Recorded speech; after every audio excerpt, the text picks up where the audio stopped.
Good afternoon. Back again with my boy Joe I had from the last few videos, and my boy Jay here to discuss another topic today. A variety of topics, but mainly integration and our views on that. So, not to talk you guys to death, just to start off, since Jay's new with us, let him introduce himself, what he does, what he's going on in his life. A quick introduction. I'm Jay, basically. Just typical student out here trying to make it. Simple as that. All right, awesome, man. And since you're new with us, man, I'm gonna ask you first, or new to the videos, I should say. How do you feel about integration of black people, white people coming together? You think it helped us or hurt us? Martin Luther King, the whole thing, Martin Luther King. I don't know. I really say it helped us because I feel like there's a lot more bonds being created. People are, mingling. You can say everybody's starting to be cool with each other. There's no such thing as discriminatory between each other. I mean, it still is somewhat between our cultures, but not as much as it used to be. And I think that's pretty good that we can all come together and get along, and especially I'm not recently. This kind of conflicts with what I'm about to say, but during hard times we come together, but recently not as so. Yeah, and that's a good point. Me and Joe discuss this all the time. I told him I think that it hurt us, but in context of what he's saying, I do agree with it because I think that it benefited as far as us getting along with white people. That's definitely a good thing because that was the purpose. He said, what he said, the hands of brotherly love at the table. I can't remember what exactly he said in the speech. Little black boys, little black come together, girls, yeah. Little white boys, little white girls come together and hold feel hands. the bullshit. Yeah, hold hands. That happened, but at the same time, I think what I should really say is that it hurt mostly black people. It didn't really hurt white people because, of course, we're getting along with them and we're building these relationships. And even in the workforce, we're getting along with white people and working with them, and they actually respect our opinions now. If you would have said the same thing that I'm saying right now, or some of the ideas that I presented back in 1964, I'd have been pretty much blackballed, and white people wouldn't want to work with me. They wouldn't want to talk to me because I'm a black man. But I think as far as that aspect, it has improved our relationships in the business aspect, the work aspect. And even in life, when you go to school, you say something about white people that's racist or black people, that's a taboo. But back then, it wouldn't be considered a taboo because everyone had that hatred in them. So now it's a lot different. But I think it destroyed us as far as our survival skills because, blacks, we depend on whites for a lot of stuff. Not only jobs, but even, just for our opinions. Like, even a lot of times where you try to mention how the welfare system is broken. I mean, we'll mention that white people are on welfare more than black people, which is true. But it doesn't solve the problem of black people being on welfare because we keep talking about it and try to deflect it by saying white people are on welfare also. But Black on black crime. yeah. Well, what do you mean? How does that connect? What do you think? You talk about things being deflected, and I'm thinking to reach the situation with police brutality, people use black on black crime to deflect police brutality. When that's not what we're talking about. Just how you mentioned before, black people being on welfare, we will be mentioning, white people being on welfare more. You look closer. Right. Yeah. That's not really what we're talking about. Yeah. So, do you think that in general that's still an issue? Because my only problem with that is a lot of people, black people deny it. Once again, they'll say that white people commit more crimes, which is true, but at the same time, we are a small percent of the population, 12%? So if it's 12% and the majority of the killings are being black on black, because I doubt that. Even though it's a lot of police crimes. Majority of killings, sorry to cut you off, majority of killings of the recent years, whites. Killing blacks. Whites killing whites. Right. No, I'm just saying in the context of blacks killing each other. Just as far as because I'm saying that happens more often. Even though police brutality is an issue, I think it happens more often than 24 blacks. hours. Yeah. Blacks 24 hours, though. Yeah. Which I'm saying police brutality is an issue. We should talk about both. But I don't, like I said, I don't agree with people just mentioning it just to get cool points, I guess, to sound cool, black on black crime. But we're talking about Mike Brown. We're talking about Timor Rice. Eric Gardner. Timor Rice. I'm sorry to go off on the edge about this, man, but I kind of feel some type of way about some people who talk. I'm not going to say who I talked to about this, but we just disagreed with it, and I'll leave it at that. But can you tell us if it was a colleague or just a friend? I'll say in general. Okay. Let's call this person Billy Bob. Oh no! All right, we see Billy Bob. Not to put the real Billy Bob under the bus because I know you were doing something. You were acting, but I don't know. But they were telling me that Tamir Rice deserves. Then they say he deserved to be killed, but they said that they can't blame the cop because he had the gun out. But my whole situation, my whole thing about that situation is y'all understand it's a due process. You can't kill somebody because you feel threatened in that type of way. That's an emotional reaction. You're supposed to be a public servant. You react off the law, which is due process. You can't just kill somebody without asking them questions and going by the proper protocol. And they ran up on him. I mean, I showed you the video of Right. how they ran up on him when they were supposed to make a distance. I mean, they Right. to be. This isn't necessarily in defense of the cop, but his partner put him in a dangerous position if he actually did have a gun, which he didn't. Right. You know, and they even stopped the car also. And there's another thing that came out recently. I'm glad you mentioned it. His 14-year-old sister tried to come up to identify him. They ended up arresting her and put her in a police car. So the mom did find out that her son had been killed. So after she got home from work, and when she came to the park, like here to see what had happened, she saw her daughter in the car, and the same police officer that killed Tamir threatened to arrest her along with her daughter. Mm. So I just want to throw that out there. Anyone could look that up too, you know. Yeah. Like I said, people and then I get in a lot of arguments with people about this because they don't really understand what I'm saying. Like I think it was wrong that he killed him, but I'm talking from more of a legal aspect. Even with we mentioned with the drone strikes, the reason why I was talking about that is because, you know, I understand if you agree that drones are effective, that's cool. But what I'm saying is that you can't just kill somebody without due process, and that's what's happening, not only with the drones but with the police.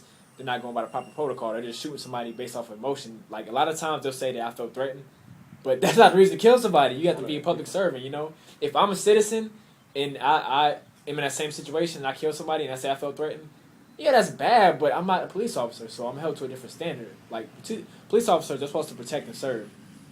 I mean, it would be nice if the citizens did it, but I don't sign the contract to protect and serve. But the thing is, it's good that you mentioned that about citizen, because if a citizen, just like you said, I fear for my life. Right.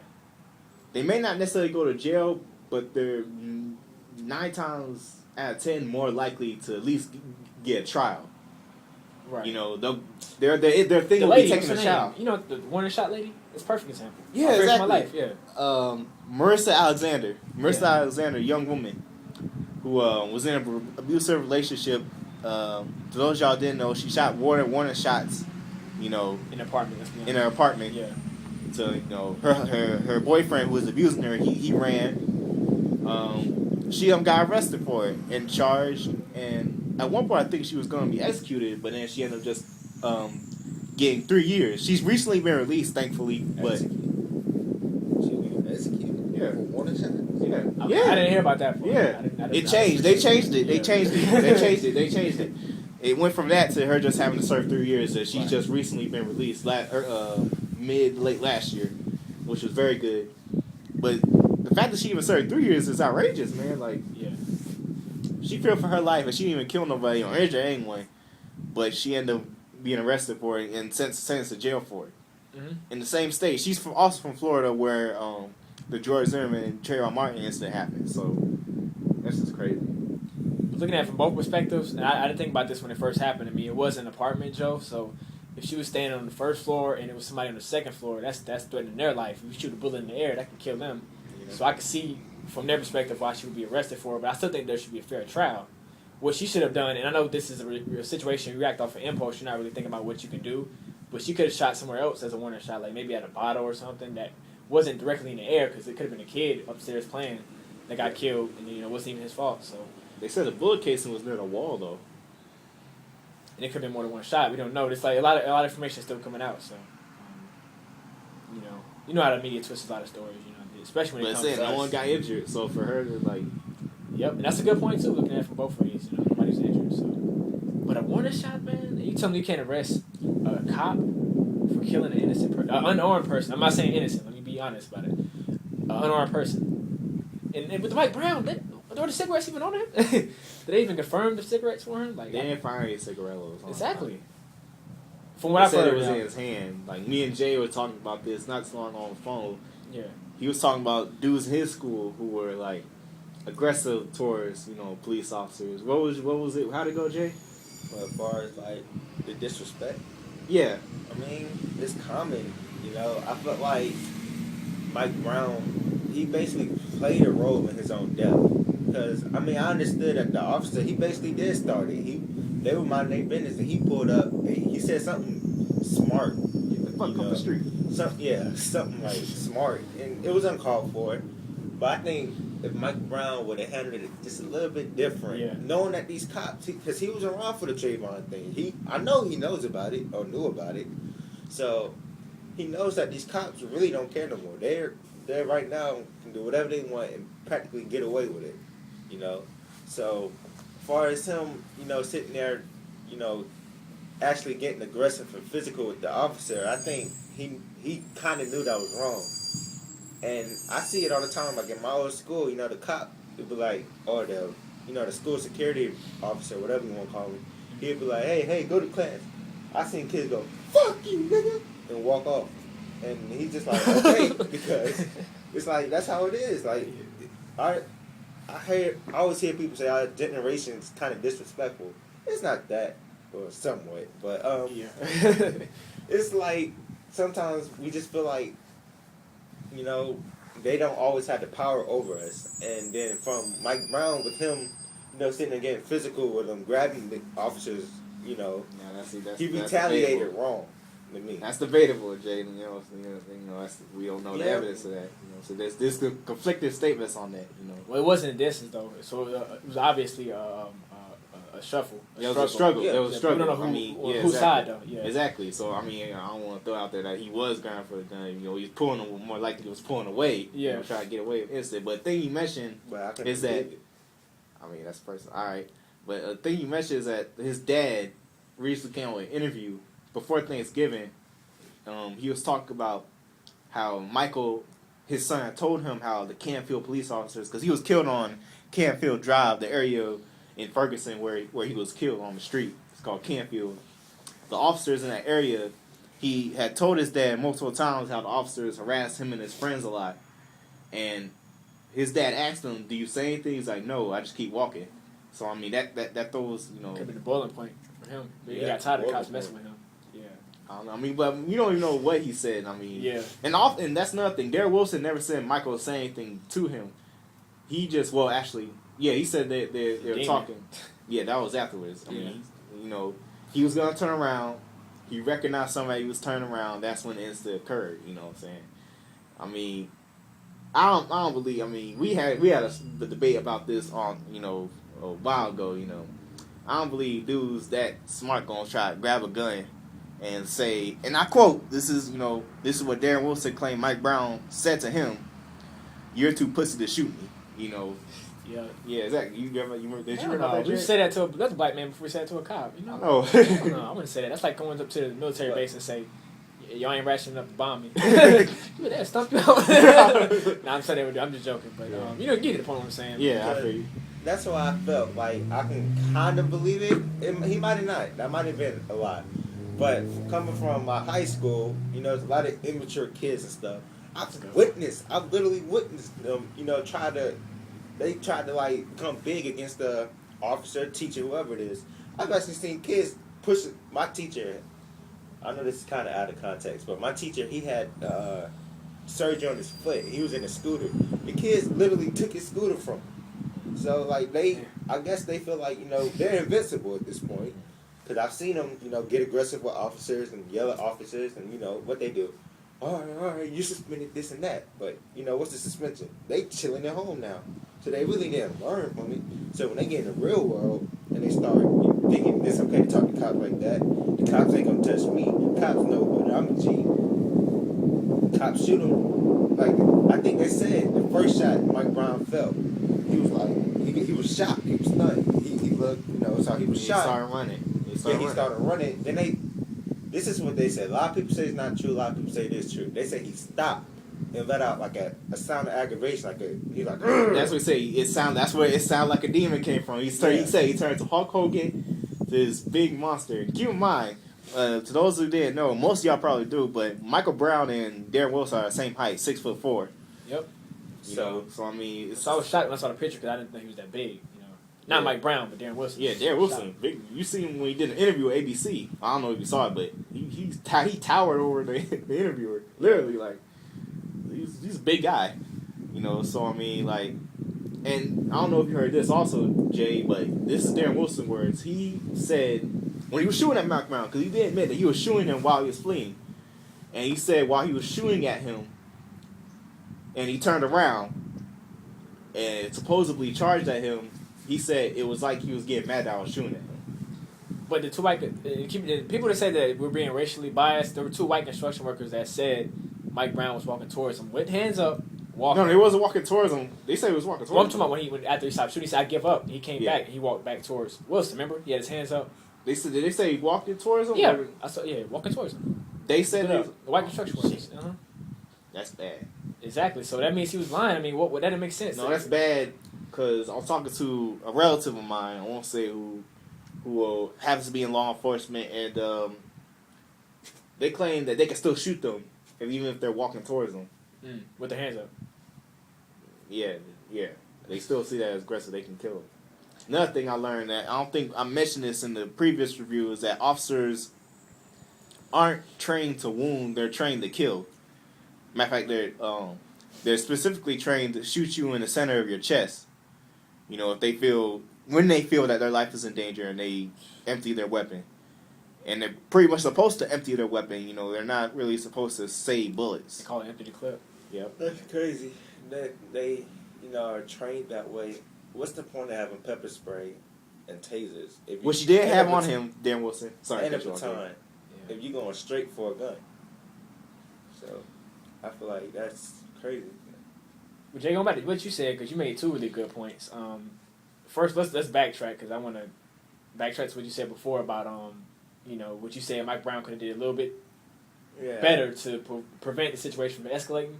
I have to agree, and Pharrell said something similar, and that's another thing I mentioned with the integration thing. Like, it's like everything's such a group thinking mentality that whenever somebody in the black community says something that's slightly of a different opinion, we attack him and call him Uncle Tom. Like, I was looking at the comments, they were calling Pharrell Uncle Tom and a coon, just for saying that Mike Brown could have did a little bit more just to make sure this situation didn't escalate. If that was the case, if he said something or did something, not to say it was his fault that he died, but he could have kind of prevented some of the stuff from happening. Yeah, like, don't get me wrong. Like, I feel like Mike Brown should be alive right now because it wasn't really that much of a big deal where he had to be, shot. There's been plenty of times, but, I mean, it's like this has been going on forever now. Even before Rodney King, before this and that. And I actually seen an episode of Different World the other day, right around the time of the Rodney King case, and they was talking about how it's not fair how the officers are out of control. And it's crazy. Them episodes are over 20 years old now. Right. And that's still happening. And the looting and all that, that really doesn't help no one's case. Yeah. You guys are, like, destroying stuff, and it's really not helping nobody. Actually, it is. I'll explain why. What's the point? Now, hold on, Mike. We got Darren Wilson anymore. What I mean is that if things are just being stolen and broken into, then no, it don't help nobody. But if a building gets burnt down, the insurance claim comes in, and they pay for all the damages.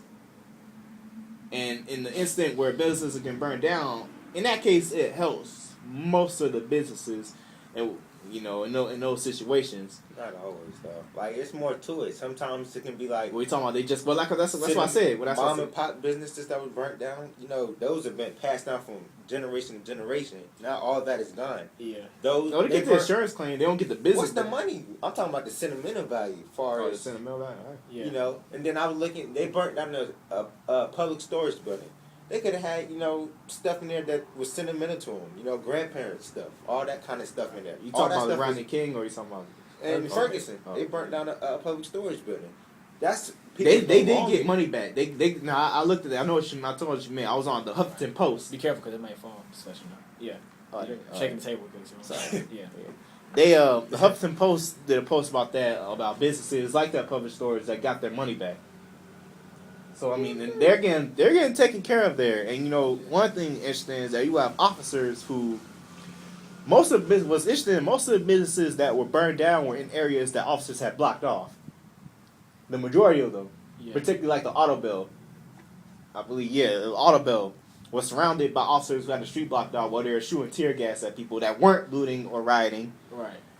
That's the biggest thing That doesn't make any sense. Not to cut you off though, but that's another point I was going to make. I mean, people say looting and rioting, but it's not all of the citizens of Ferguson. Exactly. And they lumped them all together. There's a cell phone shop. The guy owned a cell phone shop, and they came in there and raided the place. And some guys from Ferguson came in and said, "What can we do to make this better?" Exactly. And they didn't really broadcast in the media that much. Only the guy owned a cell phone shop. Yeah. You know? So, CNN doesn't post any of that. The only people that aren't really Crips and Bloods. Exactly. Huffington Post did. Huffington Post did a decent job for the most part of reporting it. They always do. Yeah. Yeah. Let me ask you this though. You said it helps them by getting insurance money, like mom and pop businesses. They get insurance money. Sometimes they don't always get much, but what is insurance money to like a mega corporation, a place like Little Caesars? They burn out a Little Caesars. What's that to them? Like as far as insurance money, they're a huge franchise. They don't really care, you know. I mean, they care, but I'm not sure what you're asking. like those businesses, You're trying they to don't- say it. I don't. Oh, sorry. Go ahead. I don't think they really care about the insurance for it. They're already making tons of money. They're a global or national franchise. So when you burn down the Little Caesars, what's that do? Oh, right. Or I mean, I stealing don't care. Oh, I TVs. see what you mean. Yeah. Stealing TVs out of McDonald's. Oh, I see what you mean. It's not going to affect the company as a whole. TV. Yeah. McDonald's, you mean? So, Yeah. They stole TVs and they were just breaking stuff. Just to Where did break you stuff. read that? I- See TVs out of McDonald's? I seen it on CNN. But While it was going on, it was the McDonald's. They was breaking windows. They was walking out with TVs. How you walk over TV? that's crazy. Snatch them off the mounts on the wall. I don't want to throw this off, but I got to address the second point that you made because I know earlier I said too. But you mentioned the guys at your school. Do you think now you said that they're hostile towards the police? But my question to you now is, do you think it's just because of the environment? Because let's be honest, it's different when you're in the school. You feel like you're protected and you can say whatever you want to the police. When you're actually in the streets, there's no way to really cover you. There's no principle. Nobody Sure. really protects you from that situation. So you think that's the reason why they're hostile? Because they feel like they can do that without being, Yeah, attacked. Yeah. I actually do somewhat. Yeah. Yeah. But now, Right. do you want? Sorry to cut you off, Jeremy. But you want to talk about an incident that happened, right? Remember it told you? Which What, white people rioting, you mean? No, the incident with the officer and the tasers. Oh, yeah. Yeah. Jay has, you remember that as a perspective with Charles and them, that fight that happened. North Mecklenburg High School? Yeah. Yeah. In 2005, yeah. You want to give a perspective on that, Jay? Because Jared has a little bit different perspective. We were talking about this a while ago, but I know you had a perspective from, if you remember. Well, he wasn't there, though. Remember? Because this is my freshman year. He wasn't in high school yet. Yeah. Yeah. His brother was there, you mean? Yeah, I heard it from my brothers how they were just tasering people and get the class, stuff like that in the cafeteria. Ian said the same thing. We talked about that story again. He was like, "Yeah, Jerry, I get your point that they felt threatened because I might as well tell the story since you're on the video. A few years back, it was about 10 years. 2005, North Mech, there was a riot, a taser incident that led to a riot at the school. Started as a food fight, I think, something like that. Well, not a food fight, but just a fight in Oh general. yeah, the fight. It was Right. So I'm telling a story from actually being there. Here's what happened that day. I had like B lunch, C lunch. I can't remember which lunch I had, but I was in the cafeteria and I saw a friend from from around the way, and I said, "What's going on?" Because he was running towards the door to go outside because he was standing in line, but he left the line to go outside. And I was like, "What's going on?" He said, "Man, they fight." So I just went outside because I was a high school kid, so that's just what our natural reaction is. So I went outside. Now by the time I got outside, the incident had already happened. The fight was already going on, and apparently they were already tasered. So everything's kind of blurred from there. But what I remember is that they were kind of like backing him up in the corner. The security guard was like 5 or 6 or 10 students, so he felt threatened, which is why he put out the taser.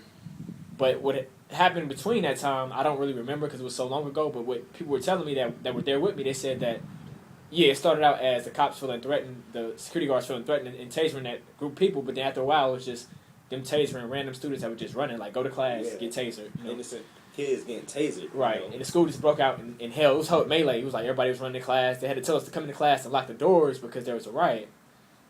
That was the craziest experience I've had in my life. But I just had to make that point because it's just there's a such thing as violence against somebody, but then at the same time it has to be justified.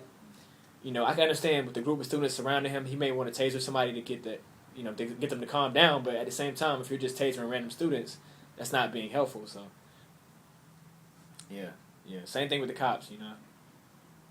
Same thing.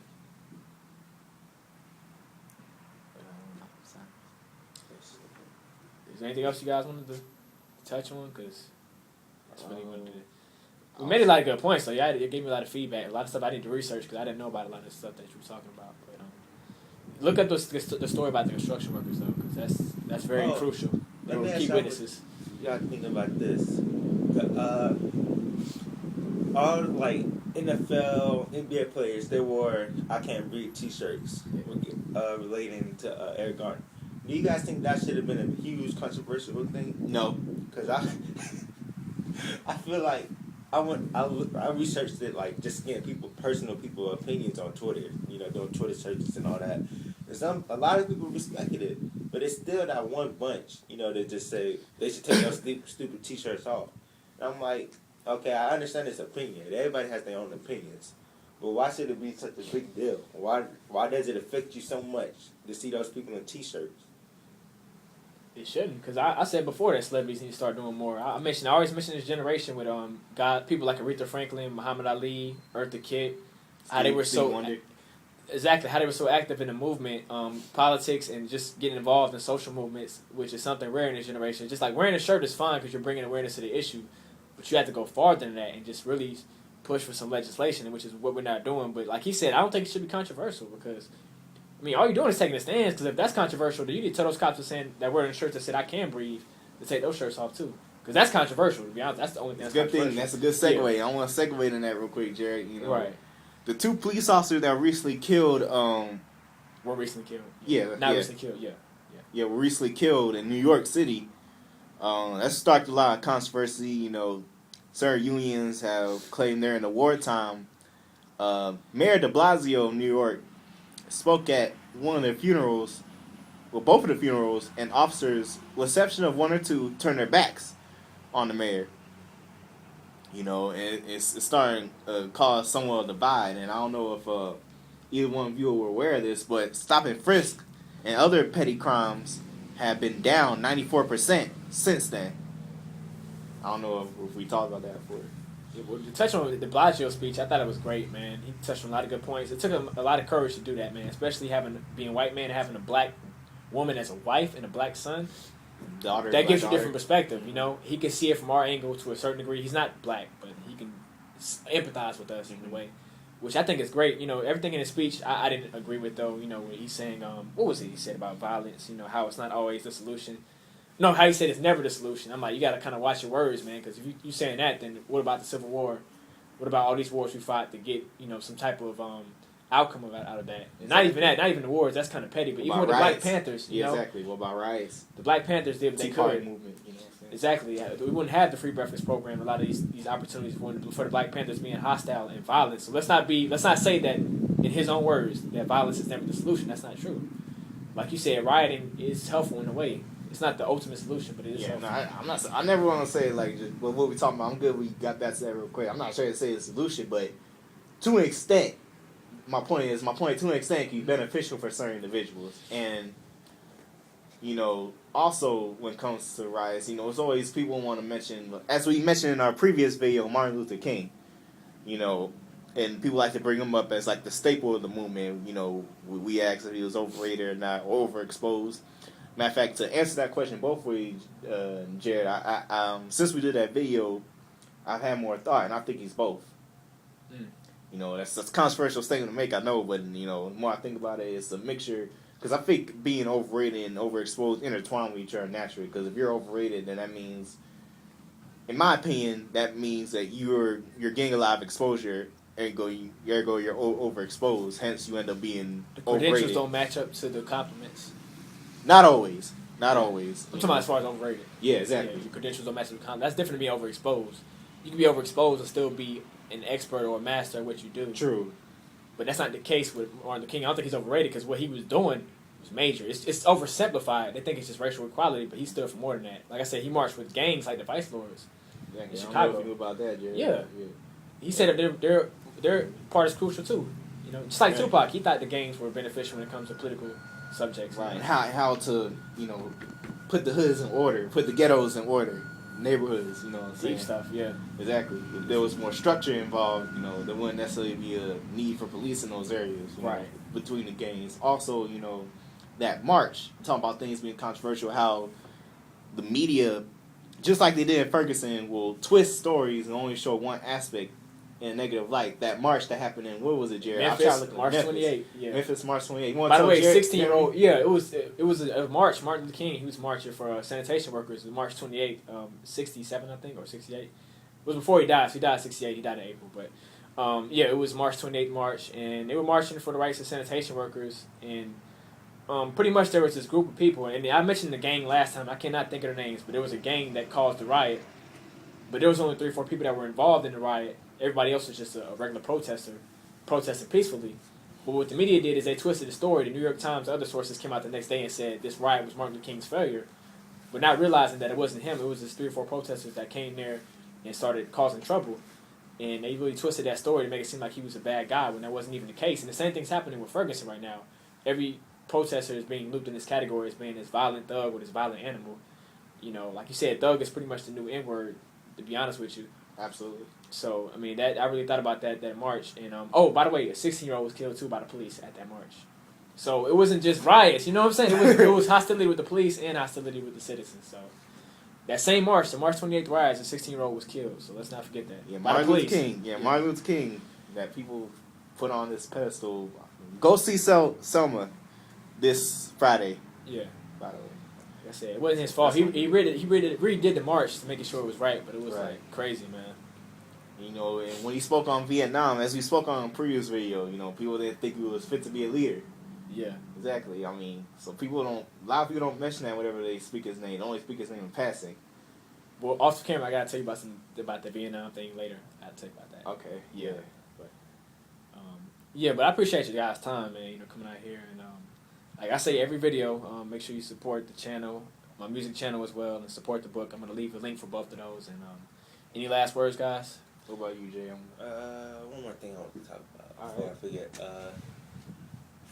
Like, I guess since everything is all about race recently, this was like, this is kind of older. This is last year, I think, 2013, 2014. They did Cheerios did a commercial using an interracial couple. Did y'all hear about that? Yeah, I remember. I saw it. Huge controversy over that. Yep. Why is that such a big deal? Like, that's starting to become the new thing now. Maybe we should talk about that next time.